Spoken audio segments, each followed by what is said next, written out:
Hello guys, today we'll be discussing HTML tables. So basically tables allow developers to create data that can be represented in rows and columns.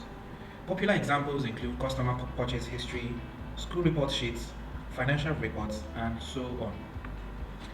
There are important parts of a table that I would like us to take note of. It includes the header, the body, the foot, and the items that are contained in the table.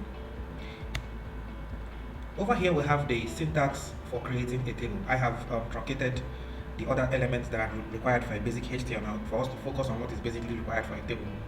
Here we have the table element, which holds the entire properties and elements required for creating a table. We have the T head, just as we stated in the previous slide. We have the T arrow, the T body, and the TD. I'll be explaining this one after the other. The T head is what defines the header of the table, just as we have here. So you can put the title of the columns, this row that contains the title of each columns, in the header element. The T arrow specifies the rows, the table rows. So from what we just discussed, the T header has just one row, just one row over here. But then we have 4 columns. So for this particular example we have here, we have a header with 4 columns. Then we'll proceed to the T body. The body has various rows, and these rows can be called children. So the first child of the body can also be called a row, or the first row of the T body or the table body is its first child. The second row is its second child. It is important to note that if you define in your T head that the number of columns is 4, do well to ensure that every row in this item, every row you have in the T body should have 4 columns also. That's why we have TD, TD, TD, TD. Now TD stands for table data. It can be likened to our cell. Over here we have a cell, first cell, second cell, third cell, fourth cell. So with this we can define the content of a cell using the TD. There are also other elements that are important for a table. You could also add caption to define the name of the table. We'll be seeing this in a practical section. You can also define the footer of a table. We'll also be seeing this in the practical section. Also in the practical section, I'll be showing you how to make a particular item or a cell to span through 2 columns. Just as we have here, we have phone numbers spanning through 2 columns, column 1 and column 2. We have the footer here, just as we did here. This is a T foot. So the T foot specifies the foot of the table. So over here we specified that this foot should span through the 7 columns of this table. In this class we will be designing this table we have here in HTML.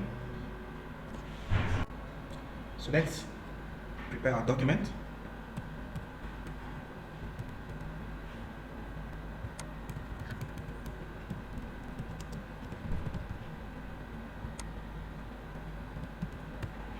First important element is the table element. Let's specify the caption. Let's specify the caption, table caption.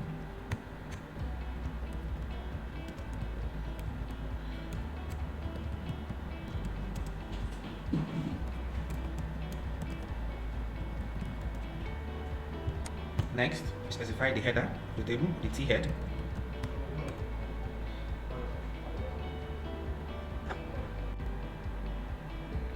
So I've opened the table side by side so that we can design this table while looking at it. Here we have the T head. So I told you this is the head of the table, the T head. It is important to note how many columns we have here. So we have 1, 2, 3, 4, 5, 6, and 7 actually. We have 7 columns here because the phone number column spans across 2 columns.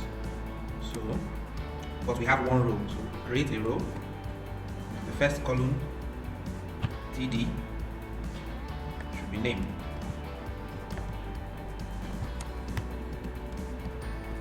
Second is school. The third is degree. The fourth we have result.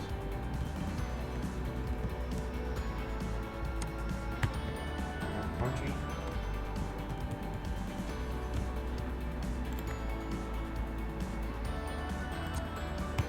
And we have phone number. But here's the trick. The phone number spans through 2 columns. So to do this, we use the attribute called co-span and specify it as 2. So this makes this column to span through 2 columns. The next is the T-body.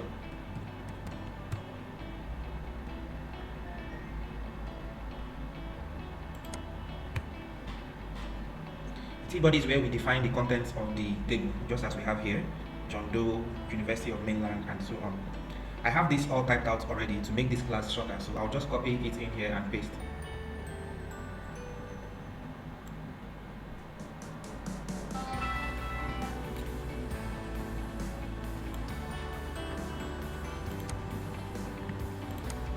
So we have our table.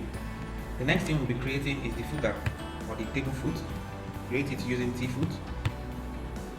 Remember to also create a row because it just has 1 row, as we can see here. We have to specify the table data. Then you can see this is the end of my beautiful table. You can use any text you want. And that is it. Let's save this file and open in our browser.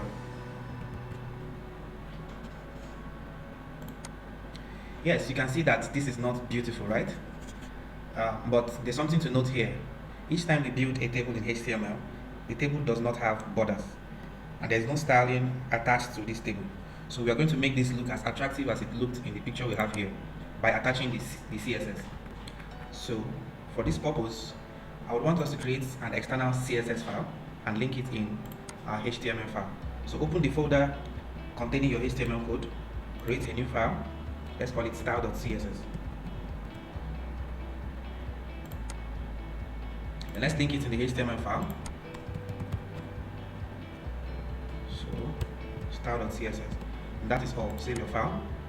The first thing I want to introduce is we need to add a border.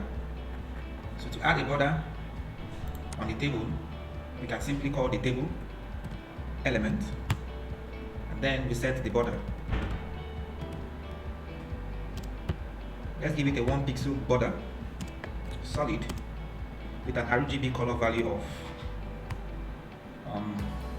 69. You can use whatever color you want. Let's say 82 and 110.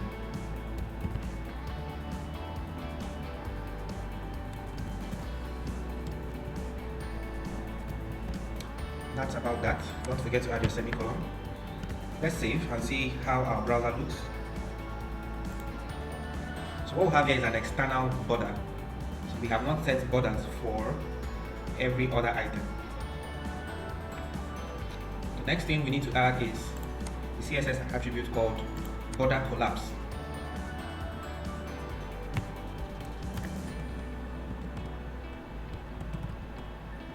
This hides all the borders in the document. So it makes sure that the spacing between each element is not as pronounced as it should be. Let's just see how that works. So under border collapse, we set it to collapse. We should also set the width of the table to 50% or whatever you want. So I'll be setting this to, let's say 70% of, no, let's just say 60% here. The next thing we should do is let us set the font family so that it looks just the way we have it here. Sorry. Okay, we're back. Font family. Let's use Gill Sans. Sorry, that is it. Let's align the text. Okay, let's stop here for now. Oh, sorry. Save this file. Let's open our browser. Our table is beginning to take shape. So what we did basically was to specify the spacing between each element. We also specified the width of the table to 60% of the viewport, and we collapsed the borders.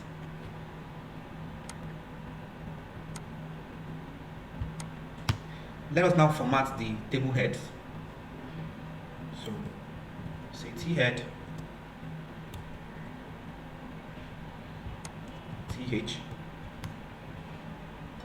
Let's set the background color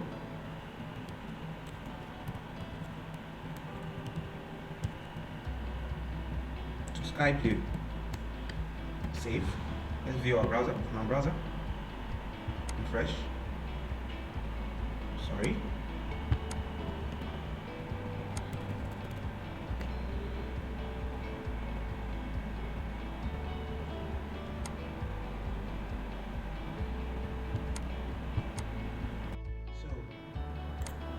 Notice on this page we were trying to set the header color to sky blue, and it was not successful.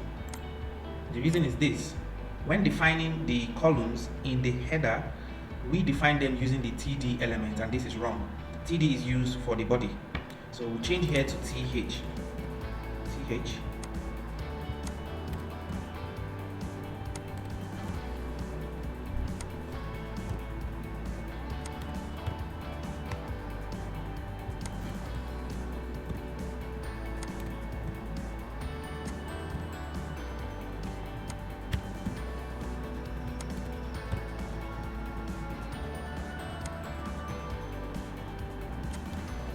I save our file.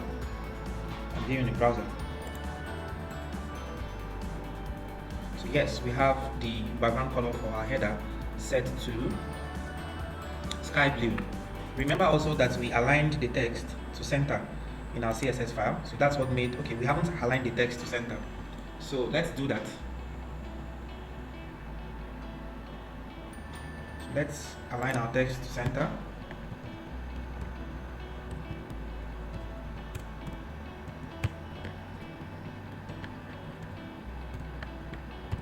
Save.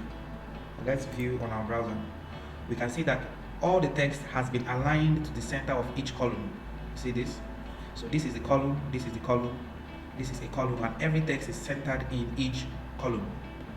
For us to be able to add borders to each cell, we need to specify a CSS property known as border right. So next thing we need to do is to specify a CSS property for the borders. So for the headers and for the body, remember what I just said. Let's set our border right to, let's just say 1 pixel, solid gray. Let's also set the border bottom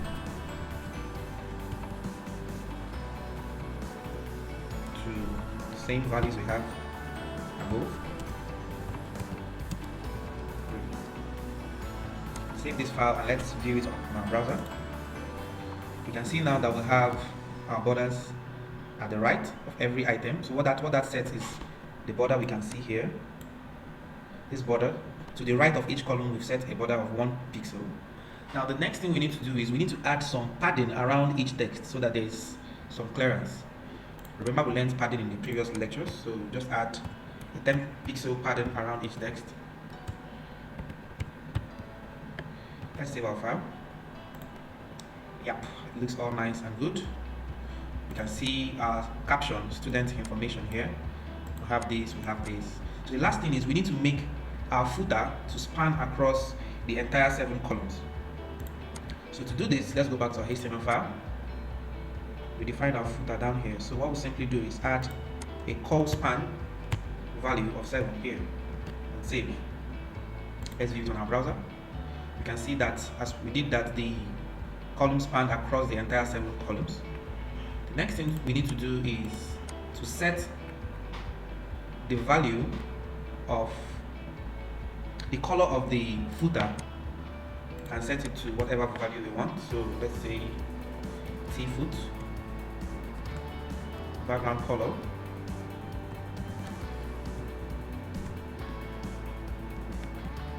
choose aquamarine and save. See how that looks. So here's our table. We set the color to aquamarine. It is also possible for us to target the nth item. Remember I said in the body tag, each row is a child. So this is the first child, the second child, the third child, and the fourth child. So we can target the even number childs children, and we can style it. So let's do that here. So say TD for the row, the nth child. We can pass a parameter here, even, and in advanced CSS we will be treating this in detail. Let's say the background color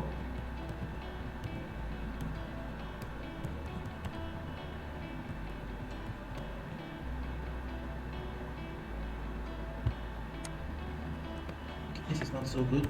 Let's use probably a sky blue. Save. Let's see how that looks on the browser. So what happens is this, what's happened here is this: we specified that the even elements, data elements TD, this and this and this should have this color, but our initial intention was to style the even elements in the body, like each row. Instead we styled the column. So let's fix this. So this time we just change this to T arrow, and here we change this to odd. And to be very specific, we need to target only the rows in the body. So we just specify the T body out here. That is all. So it says what this rule states is go to the T body, all rows in the T body, and then all odd children in the T body. So let's save this file and view it on our browser. So this is how it looks.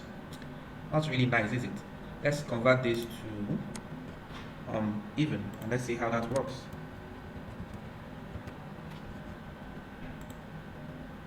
So now we have a nice looking table.